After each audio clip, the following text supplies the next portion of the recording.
Itu tadi rahmat yang berkaitan dengan ibadah, ihsan yang berkaitan dengan ibadah. Ihsan yang kedua itu berbuat baik kepada manusia. Semua jenis kebaikan al-ihsan itu juga mendatangkan rahmat. Inna rahmatallah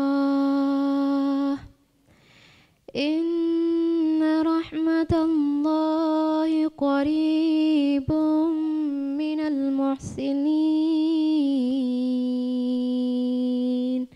Sesungguhnya rahmat Allah sangat dekat dengan orang-orang yang muhsin, yang baik ibadahnya dan baik kepada manusia. Jadi berjuang untuk ngedapetin tanda pertama ini ya teman-teman. Kemudian kita menuju ke tanda kedua yang harus kita perjuangkan. Tanda kedua adalah takwa. Takwa itu apaan sih? Masih ingat ya? Insya Allah kalau kita punya takwa kita dirahmati. Tapi kalau kita mencoba melepas takwa berarti kita ngeblok rahmat Allah. Wa rahmati wasi'at kulla syai' fasa'aktubuha lilladzina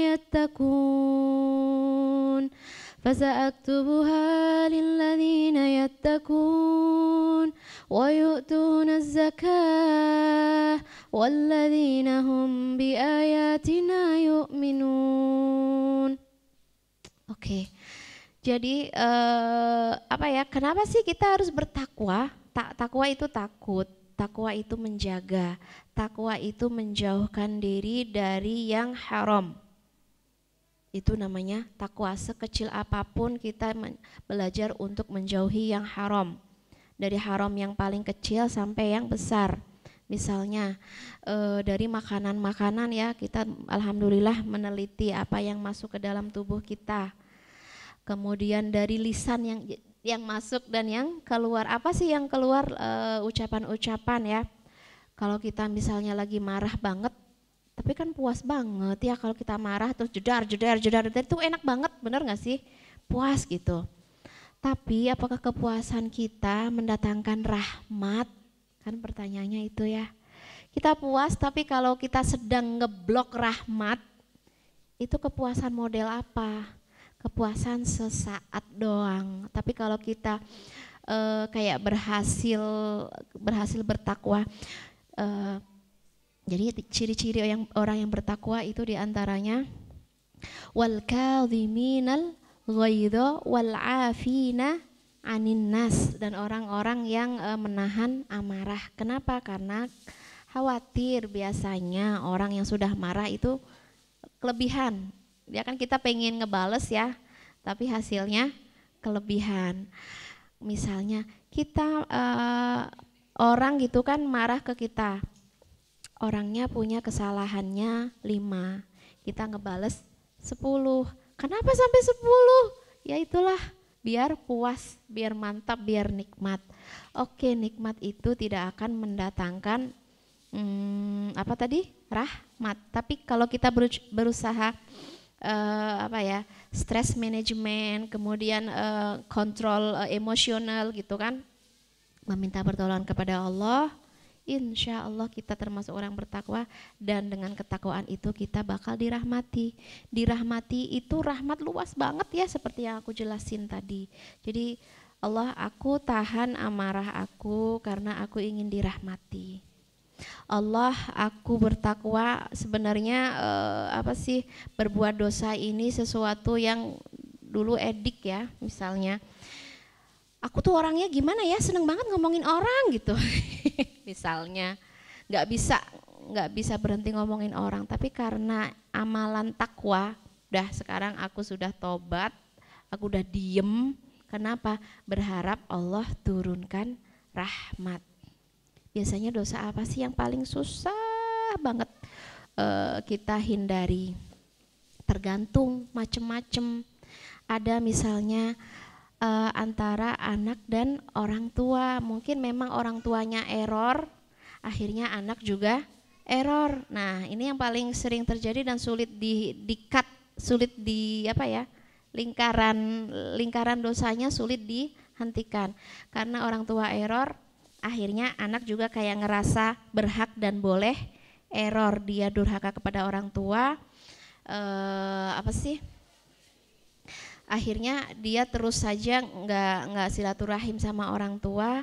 Ketika dia sudah nggak berbuat baik kepada orang tua, dia sedang block God blessing. Dia sedang menutup jalannya rahmat Allah.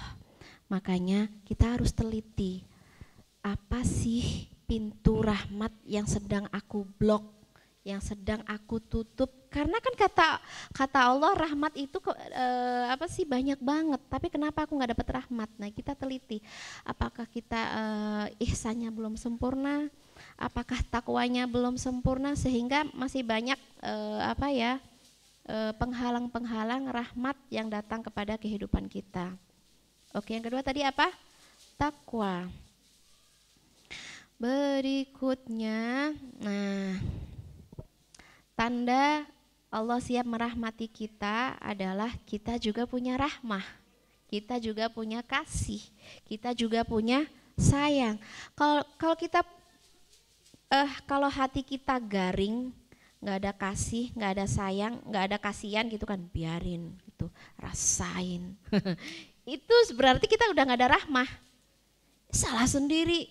Nah, gitu-gitu deh. Lu rasain deh, gue doain lu mama gitu kan.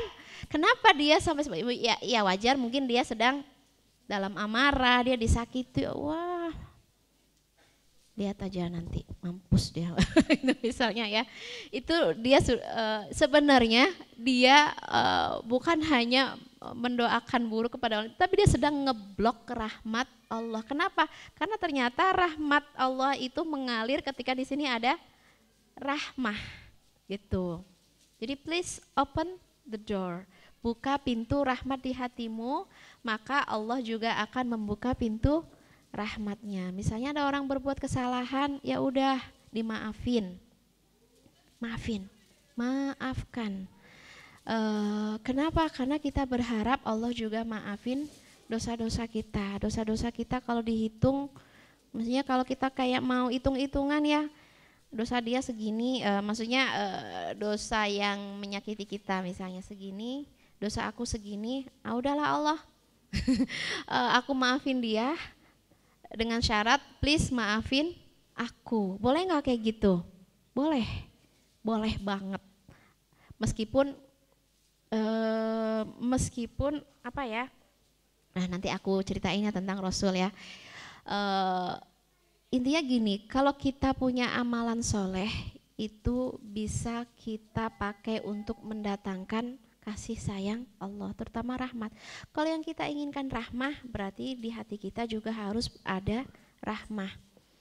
Misalnya ada semut saja ya, berusaha misalnya semut itu di kamar mandi, kalau kita bisa menyelamatkan dia, selamatkan, jangan langsung diguyur. Misalnya ngeguyurnya ke arah, biasanya kan kalau lantai kamar mandi kan ada gini ya untuk pembuangan, bener nggak? Kalau ada semut ngeguyurnya, kalau aku ya biasanya aku guyur ke arah sana, ke arah yang lebih tinggi, biar dia bisa menyelamatkan diri dulu.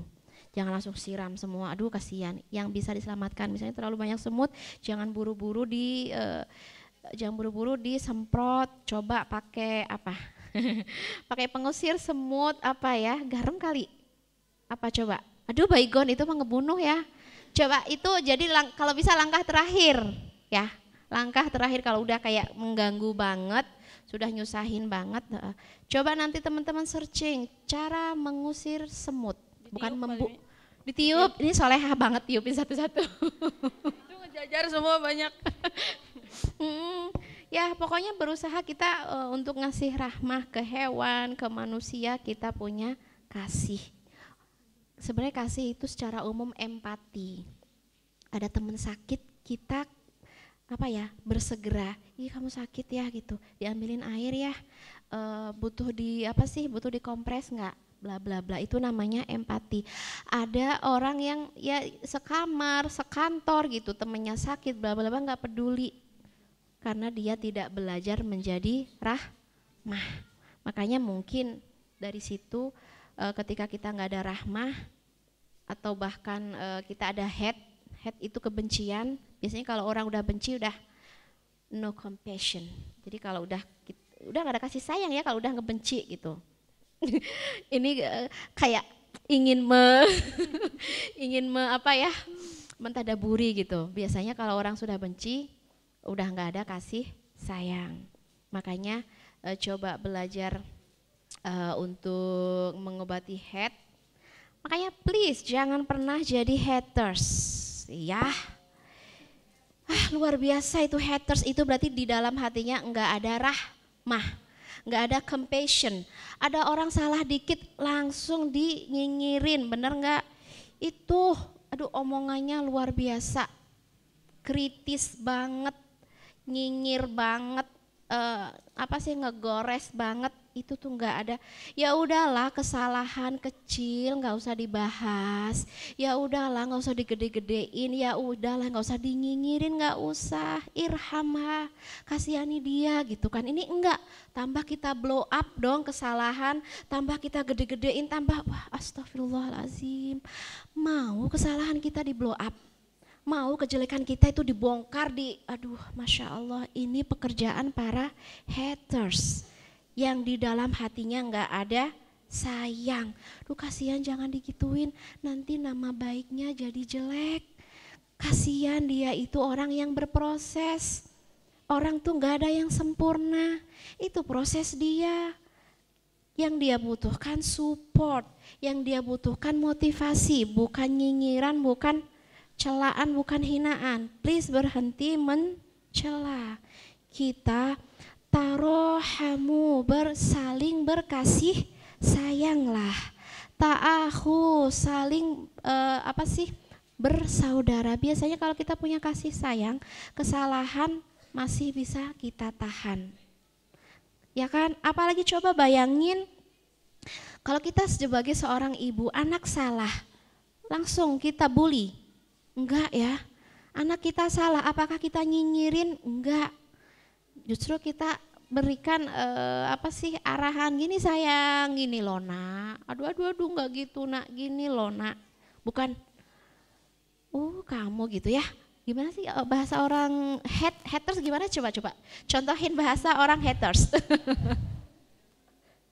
Aduh kok saya? Enggak, karena kenapa beliau saya ini pinta, karena beliau ini lumayan sosial medianya, sosmednya lumayan kuat gitu, sering melihat haters gitu, bahasa-bahasa haters yang tanpa kasih, tanpa sayang, nggak ada ampun, ngancurin harkat dan martabat orang gitu.